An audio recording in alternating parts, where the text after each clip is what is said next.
2008 সাল থেকে 2024 সাল পর্যন্ত আইপিএলে চান্স পাওয়া বাংলাদেশি খেলোয়াড়দের তালিকা। 2008 একজন খেলোয়াড় দল পেয়েছিলেন আব্দুর রাজ্জাক, রয়্যাল চ্যালেঞ্জার্স বেঙ্গালুরু।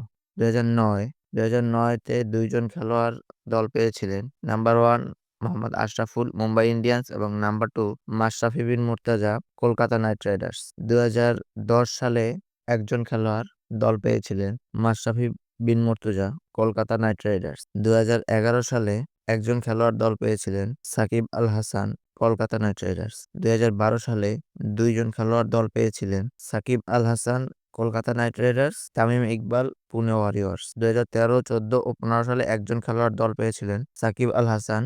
তিনি 3 সিজনে কলকাতা নাইট রাইডার্সের হয়ে খেলেছিলেন। 2016 সালে 2 জন খেলোয়াড় দল পেয়েছিলেন সাকিব আল হাসান, কলকাতা নাইট রাইডার্স এবং মুস্তাফিজুর রহমান, সানরাইজার্স হায়দ্রাবাদ। 2017 সালে 2 জন খেলোয়াড় দল পেয়েছিলেন সাকিব আল হাসান, কলকাতা নাইট রাইডার্স ও মুস্তাফিজুর রহমান, সানরাইজার্স হায়দ্রাবাদ।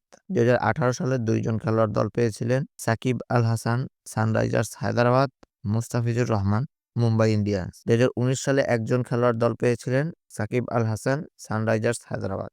2021 সালে 2 জন খেলোয়াড় দল পেয়েছিলেন Shakib Al Hasan, Kolkata Knight Riders, Mustafizur Rahman, Rajasthan Royals. 2022 সালে একজন খেলোয়াড় দল পেয়েছিলেন মুস্তাফিজুর রহমান, দিল্লি ক্যাপিটালস। 2023 সালে সর্বোচ্চ 3 জন বাংলাদেশি খেলোয়াড় দল পেয়েছিলেন Shakib Al Hasan, Kolkata Knight Riders, Mustafizur Rahman, Delhi Capitals, Liton Das, Kolkata Knight Riders.